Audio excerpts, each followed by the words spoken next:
La Voz de América presenta.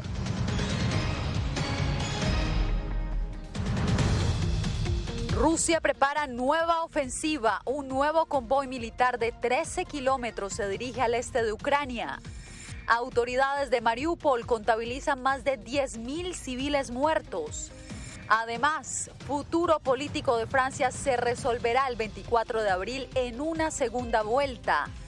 Mientras tanto, en México, el presidente Andrés Manuel López Obrador se impone en un referendo con escasa participación.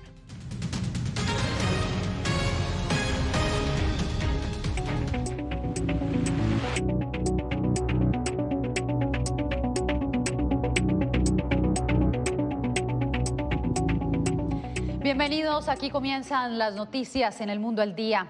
Rusia estaría preparando una nueva etapa de la invasión que inició hace 47 días en Ucrania. Imágenes satelitales muestran un imponente convoy militar de 13 kilómetros de largo dirigiéndose al este de ese país. Philip Crowder de la agencia de noticias AP nos reporta desde Leópolis.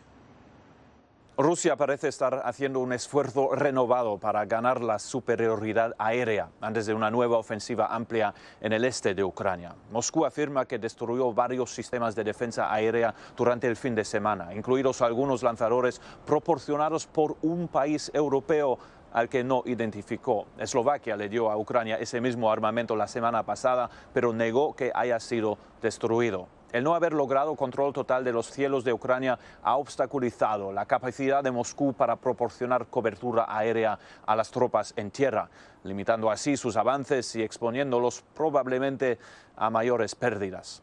Ahora Rusia se está reagrupando para lanzar una nueva ofensiva en la región oriental de Donbass, ahí donde los separatistas respaldados por Moscú han estado luchando contra las fuerzas ucranianas desde 2014 y han declarado estados independientes.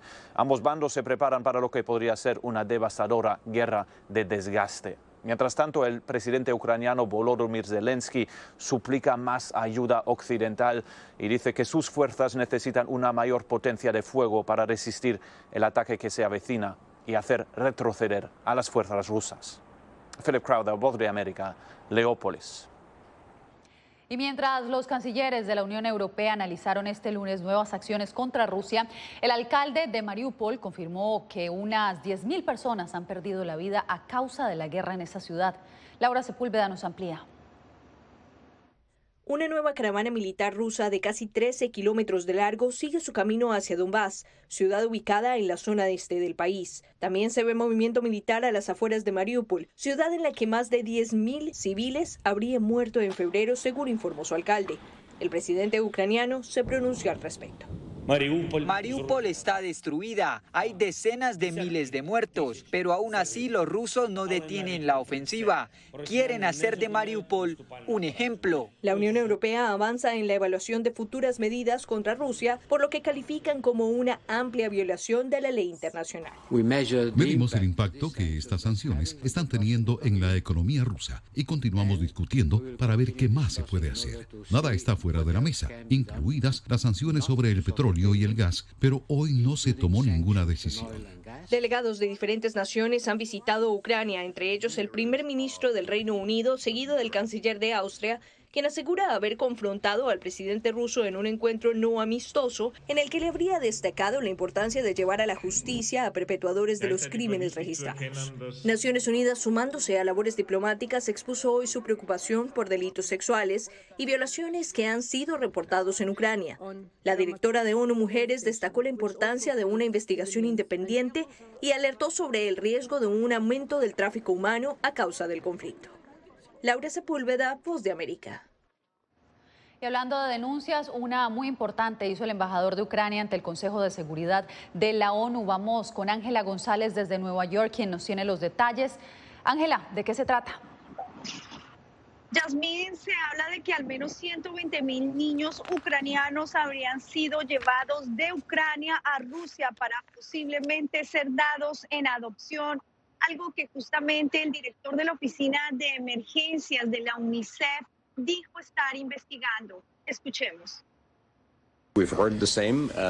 Escuchamos lo mismo y aún no tenemos el acceso que necesitamos ni los papeles que necesitamos revisar y verificar para poder asistir.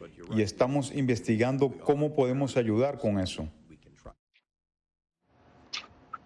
Y también se habla de que en estos informes cerca de 900 escuelas estarían siendo dañadas debido al conflicto, que también 5.700.000 niños estarían afectados por la guerra, y justamente una resolución humanitaria que está siendo promovida por Noruega en el Consejo de Seguridad podría llevar no solo ayuda humanitaria, sino también conseguir fondos para la reconstrucción de instituciones escolares. Por ahora se sabe que una gran parte de los niños refugiados comienzan a recibir clases remotas. Yasmín. Ángela González, muchas gracias por el reporte. El presidente Joe Biden instó este lunes al primer ministro de India, Narendra Modi, a abandonar su neutralidad respecto a la invasión rusa en Ucrania. Jacopo Luzzi, ¿cómo terminó la conversación entre ambos líderes? Bueno, Yasmín, fue la estrategia de la Casa Blanca de convencer a más países a tomar una línea más dura contra Rusia, e India hasta ahora ha sido uno de los más poderosos que ha mantenido una posición neutral con Moscú. Entonces el presidente ha empujado la posición de Estados Unidos, mientras India, claro, ha condenado la violencia, pero ha seguido comprando el crudo ruso y, por ejemplo, no ha votado para expulsar a Rusia la semana pasada del Consejo de Derechos Humanos de la ONU. Claro, Estados Unidos entiende la posición de equilibrio de India en Asia, pero Nueva Delhi podría ser ahora un aliado importante, sobre todo cuando China es muy asertiva con Rusia. Estados Unidos e India, una videollamada entre dos superpotencias globales para presionar al país asiático y a otros aliados neutrales a adoptar una línea más dura contra la invasión rusa a Ucrania. En particular, el presidente Joe Biden, en su discusión con el primer ministro Narendra Modi, enfatizó los valores compartidos de los dos países y la asociación de defensa entre las partes. La raíz de nuestra asociación es la profunda conexión entre nuestra gente, los lazos de familia y amistad y los valores compartidos. Estados Unidos e India van a continuar nuestra estrecha consulta sobre cómo manejar los efectos desestabilizadores de esta guerra rusa. Hasta ahora, India se ha abstenido de responsabilizar a Rusia por su invasión y continúa comprando suministros energéticos rusos, a pesar de la presión de los países occidentales para evitarlo. Sin embargo, el primer ministro Modi condenó las atrocidades en la ciudad de Bucha, que definió muy preocupantes, pidió una investigación independiente y promovió discusiones directas entre Putin y Zelensky para lograr la paz. Durante todo este proceso hablé varias veces por teléfono con los presidentes de Ucrania y Rusia. No solo apelé a la paz, sino que también sugerí que hubiera conversaciones directas entre el presidente Putin y el presidente de Ucrania. En la conversación, Biden no le pidió específicamente al líder indio que tomara partido, ni recibió ningún compromiso firme de Modi para retirar las compras de energía a Rusia. Ni se habló de posibles sanciones a India si continuara comprando crudo o sistemas de defensa rusos, como hizo recientemente. La postura neutral india en la guerra sigue generando preocupaciones en Washington y recibió elogios por parte de Moscú. Por eso Biden este día buscó subrayar áreas en las que India podría ayudar a mitigar el impacto destabilizador de la guerra de Putin. Por ejemplo, los suministros de alimentos en Ucrania, algo que India dijo podría hacer. Gracias, Jacopo. Y en más información, el Parlamento de Pakistán eligió este lunes al congresista opositor Shahbaz Sharif como el nuevo primer ministro de ese país. Tras una semana turbulenta que propició la destitución de Imran Khan, pero la disputa política está lejos de quedar resuelta. Khan considera que el nuevo gobierno ha sido impuesto y acusa a Estados Unidos de propiciar su destitución. El Departamento de Estado niega cualquier participación en la política interna pakistaní, mientras la población sigue agobiada por una elevada inflación y una crisis energética.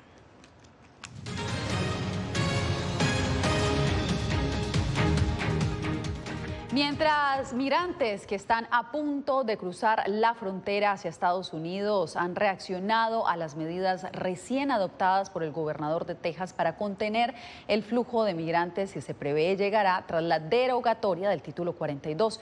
Víctor Hugo Castillo nos informa desde McAllen, Texas.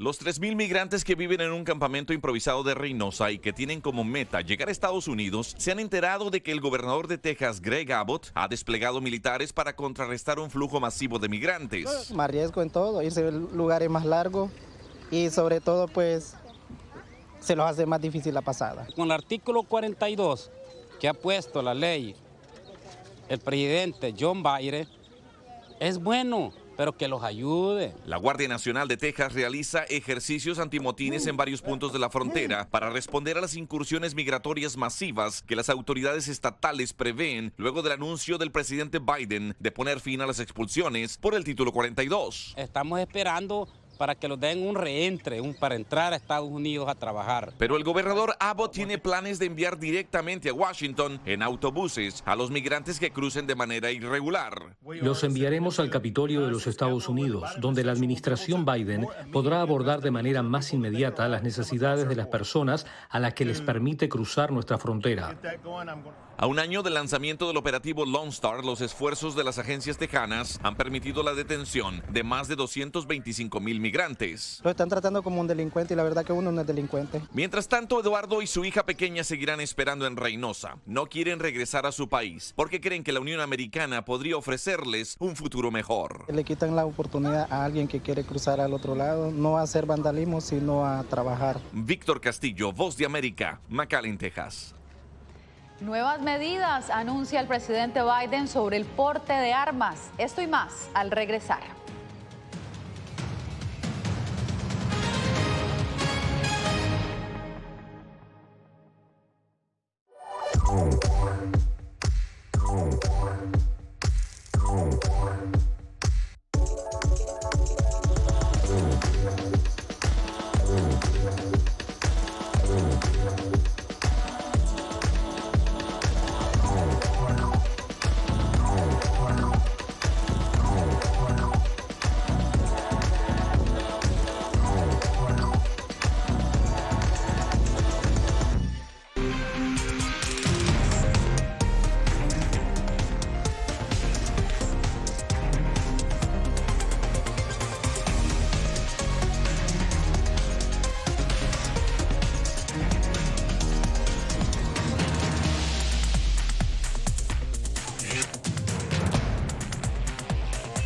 Venezuela 360, cada semana por La Voz de América. ¿Qué tal? Desde Washington comienzan las noticias en El Mundo al Día. Día a día, desde la capital de Estados Unidos y donde se producen las noticias que más te impactan. El objetivo es llegar al otro lado de la frontera para pedir asilo. La Voz de América te conecta con El Mundo al Día, los hechos más allá de la noticia, para que tomes decisiones bien informadas, en el lenguaje que quieres, donde quieras y como prefieras. Conéctate con El Mundo al Día. La Voz de América te invita a ser parte de nuestra familia a través de las redes sociales. Encuentra en tu muro las últimas noticias de tu país en su conexión con Estados Unidos, la región y el mundo. Historias que empoderan las voces latinoamericanas de política, economía, salud, actualidad, balanceadas y precisas. Únete a un equipo de origen hispanoamericano que trabaja para conectarte con los tuyos. Síguenos en Facebook y conviértete en protagonista de una historia que tú mismo ayudarás a construir.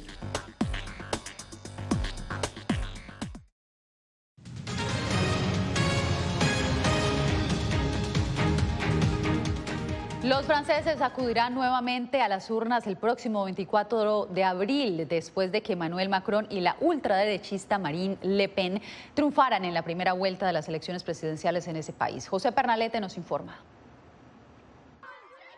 Francia celebra la primera vuelta de unas elecciones históricas para esa nación, proyectando al presidente Emmanuel Macron y Marine Le Pen como las opciones de los galos para la siguiente ronda de votaciones el 24 de abril. Los electores deberán escoger entre dos proyectos políticos completamente opuestos, continuar con una agenda centrista o cambiar hacia la alternativa ultraderechista. ¿Qué hacemos? Yo siempre he votado en mi vida. Eso me enseñaron mis padres y hasta me gustaban las elecciones presidenciales. Pero es cierto que este año lo he abandonado por completo y de hecho creo que la gente está desilusionada. Estamos de vuelta en la misma situación que hace 5 años y ya está. Y en tiempos de crisis, ¿es bueno cambiar de presidente? Creo que Marine Le Pen no está apta para ser presidenta de la República, pero esa es mi opinión. Macron obtuvo más del 27% de los votos registrados sobre Le Pen, quien alcanzó el 23% cuando se había escrutado el 97% de los sufragios. Quiero una Francia que traiga progreso para todos, para nuestros mayores y para nuestros jóvenes, para los trabajadores, para las familias, para las mujeres y especialmente para las madres solteras, para los precarios. El resultado nos permite llegar a la segunda vuelta sin haber perdido la serenidad, la calma, la determinación, la convicción absoluta de que podemos ganar esta elección presidencial. Creo que los resultados de ayer lo demuestran ampliamente. En Francia solo es posible un periodo presidencial de reelección. En 20 años no se ha revalidado a algún presidente en ese país. José Pernalete, Voz de América.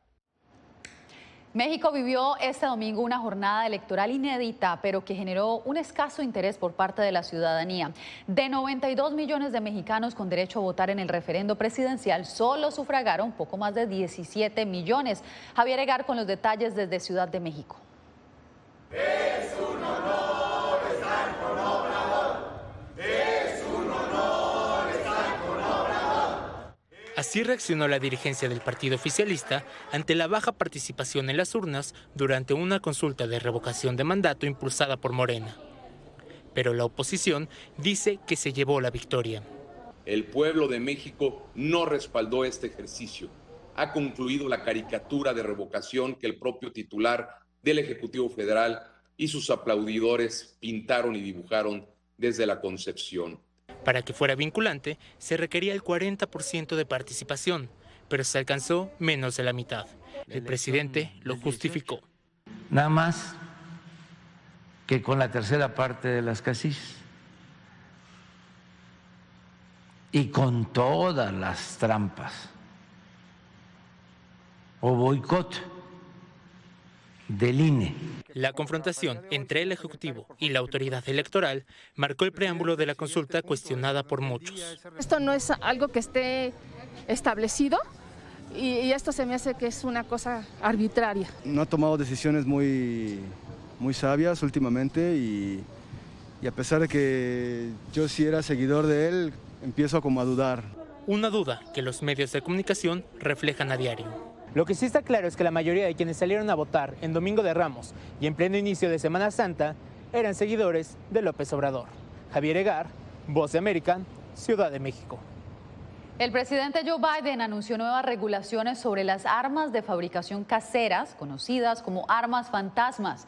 Diva Lizeth Cash nos informa que la intención del gobierno es combatir la creciente cifra de muertes por armas de fuego y delitos violentos en Estados Unidos. Las armas fantasmas o construidas de manera casera, incluidos los kits de ensamble, ahora deberán serializarse a través de una orden ejecutiva y para evitar la proliferación de este tipo de armas, el presidente Joe Biden exigirá que los fabricantes de piezas adquieran una licencia federal e incluyan un número serial. Si cometió un delito con un arma fantasma, espere un enjuiciamiento federal. Hoy el Departamento de Justicia de los Estados Unidos hace ilegal que una empresa fabrique uno de estos kits sin un número de serie ilegal.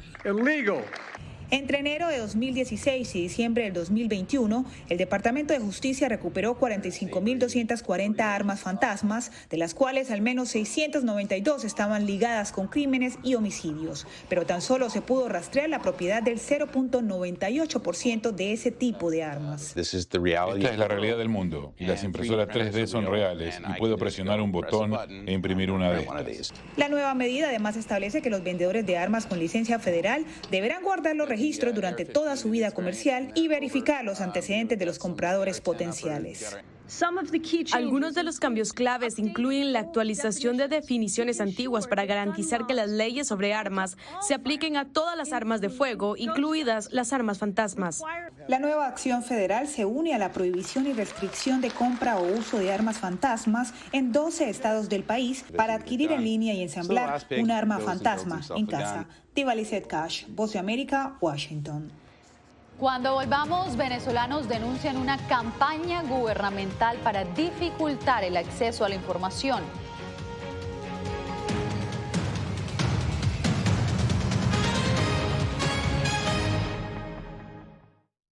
El 24 de febrero cambió la vida de millones de ucranianos.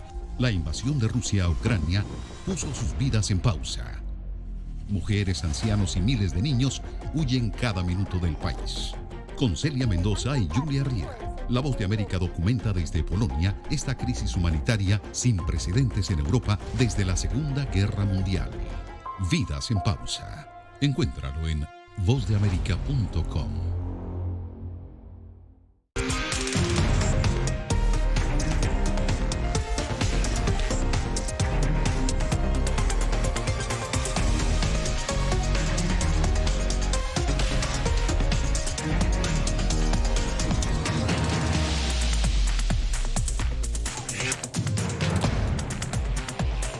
Venezuela 360, cada semana por La Voz de América. ¿Qué tal? Desde Washington comienzan las noticias en El Mundo al Día. Día a día, desde la capital de Estados Unidos y donde se producen las noticias que más te impactan. El objetivo es llegar al otro lado de la frontera para pedir asilo. La Voz de América te conecta con El Mundo al Día, los hechos más allá de la noticia, para que tomes decisiones bien informadas, en el lenguaje que quieres, donde quieras y como prefieras. Conéctate con El Mundo al Día. La Voz de América te invita a ser parte de nuestra familia a través de las redes sociales. Encuentra en tu muro las últimas noticias de tu país en su conexión con Estados Unidos, la región y el mundo. Historias que empoderan las voces latinoamericanas de política, economía, salud, actualidad, balanceadas y precisas. Únete a un equipo de origen hispanoamericano que trabaja para conectarte con los tuyos. Síguenos en Facebook y conviértete en protagonista de una historia que tú mismo ayudarás a construir.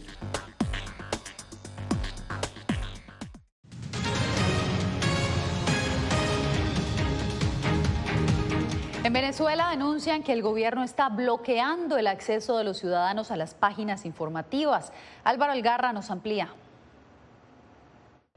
La organización BE Sin Filtro afirma que los bloqueos, las conexiones precarias y las fallas en el servicio eléctrico dificultan la navegación en Internet y atentan contra el pleno disfrute del derecho fundamental de acceso a la red reconocido por la ONU. Identificamos 60 páginas web bloqueadas, 60 sitios web bloqueados. Esto es, digamos, casi todo el ecosistema de noticias digitales al cual los venezolanos acceden regularmente. Mariana Martínez, investigadora de la misma ONG, resalta que solo el 53% de la población accede a Internet a través de conexiones de baja calidad. De hecho, afirma que Venezuela tiene la segunda conexión más lenta de la región y es una de las más lentas del mundo. Para el presidente del Sindicato de Trabajadores de la Prensa, Marco Ruiz, el bloqueo de páginas informativas nacionales e internacionales como Infobae.com denota las enormes dificultades existentes para informarse. Por algo de lo que siempre hablamos, que es la persecución al pensamiento distinto, a la crítica, a la disidencia, pero también por las enormes limitaciones que nos presenta el país. Sin embargo, de acuerdo con distintos funcionarios de la actual administración, en el país se han registrado avances en materia de derechos humanos y existe plena libertad de expresión. Álvaro Algarra, Voz de América, Caracas. Una nueva medida adoptó el Consejo de Derechos Humanos de Naciones Unidas para investigar e identificar a los responsables de las violaciones de derechos humanos en Nicaragua. Donaldo Hernández con el reporte. Juan Carlos Arce, dedicado hace más de 20 años a la defensa de los derechos humanos en Nicaragua, fue uno de los primeros en respaldar la decisión del Consejo de Derechos Humanos de las Naciones Unidas de crear una comisión de 3 expertos que investigarán la violencia estatal en los últimos 4 años en el país centroamericano. Este mecanismo ha sido el resultado de la presión de diferentes organizaciones y de las mismas víctimas. Organizaciones internacionales como Human Rights Watch también han celebrado que el organismo más importante del mundo ponga el foco sobre Nicaragua. Actualmente en Nicaragua hay una dictadura brutal que reprime de forma sistemática los derechos humanos de la población. Juan Papier, quien es investigador de Human Rights Watch, duda que el gobierno de Daniel Ortega permita el ingreso de la Comisión de las Naciones Unidas. Ortega se ha cerrado al escrutinio internacional, a los foros internacionales como la OEA, no colabora con Naciones Unidas. Human Rights Watch y los organismos de derechos humanos nicaragüenses creen que hay otras formas de investigar la situación de los derechos humanos. Existe suficiente información documental y suficientes víctimas fuera del territorio nicaragüense, porque Ortega se encargó de expulsarlos, de obligarlos a desplazarse, que podrán brindar su testimonio. En 2018, el gobierno de Daniel Ortega expulsó a expertos de la Comisión Interamericana de Derechos Humanos y de la Oficina de la Alta Comisionada de las Naciones Unidas para los Derechos Humanos, quienes posteriormente brindaron informes de violaciones de derechos humanos. Donaldo Hernández, Voz de América. Al volver, el impacto del calentamiento global pone a América Latina en el centro del debate.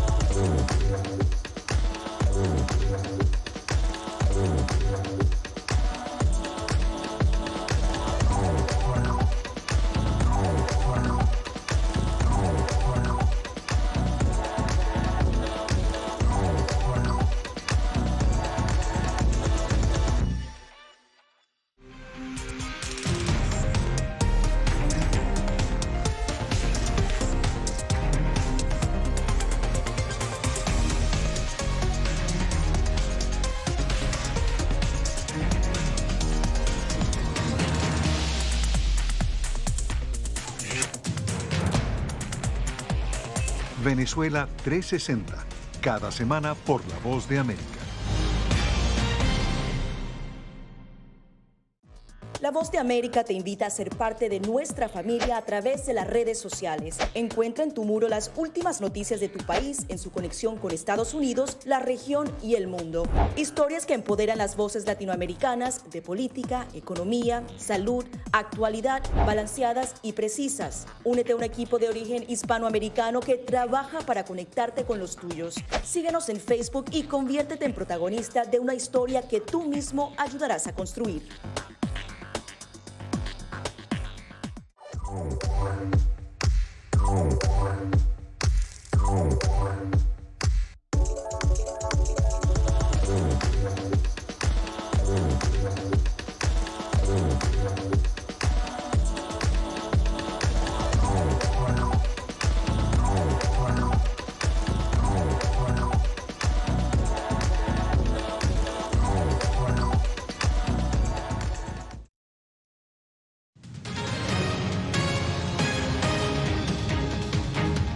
Latinoamérica es una de las regiones que sufre en mayor medida los efectos de la crisis climática. Estudios recomiendan a los gobiernos unificar criterios para evitar consecuencias dramáticas. El último informe de las Naciones Unidas destaca la preocupación frente a la migración climática, un fenómeno que ha provocado 13 millones de desplazados en todo el mundo. Entre las regiones más afectadas está Centroamérica, de acuerdo con la directora para Asuntos Latinos de la organización Climate Power, Antonieta Cádiz. Tenemos este corredor seco de Centroamérica que ya está desplazando a miles de personas hacia el norte. ¿Por qué? Porque no tienen cómo cultivar, no tienen trabajo, no tienen cómo mantener a sus familias. También se calcula que los eventos relacionados con la crisis climática se han cobrado más de 312.000 vidas en América Latina y más de 277 millones de personas han sufrido las consecuencias entre 1998 y 2020. Esta mortalidad se ve especialmente acentuada en países en desarrollo que tienen menos capacidad para ajustar sus infraestructuras y mitigar los climas extremos, según el presidente del Instituto de la Red Global de Energía, Peter Mason. En el informe se señala que ocurren 15 veces más muertes en los países en desarrollo que en los del primer mundo porque no tienen las medidas para ser resilientes o para ser capaces de responder a las consecuencias del incremento del calor y las inundaciones. Desde las Naciones Unidas se insiste en fomentar políticas comunes contra el cambio climático porque, de lo contrario, nos enfrentamos a un punto de no retorno. Alex Segura, Voz de América, San Diego. De esta manera llegamos al final de esta emisión. Gracias por comenzar su semana informándose en El Mundo al Día. Les informó Yasmín López. Nos vemos nuevamente mañana.